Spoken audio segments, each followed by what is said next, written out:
To install Ubuntu 22.04, also known as Jammy Jellyfish, just use the default boot entry, called Ubuntu.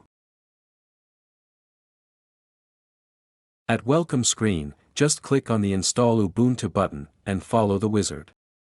You will start with the keyboard layout selection, and you can use the Detect Keyboard Layout functionality to ease its configuration. Then you will need to configure your installation. We recommend to select the third-party softwares to ease hardware support. Also, you can speed up the installation time by choosing the minimal installation. For an installation from scratch on a dedicated station, we recommend to erase the full disk.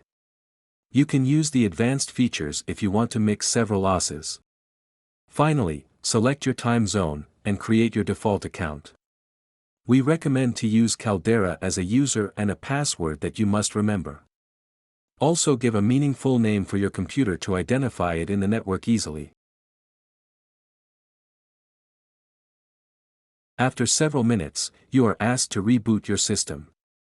Do not forget to remove the USB key.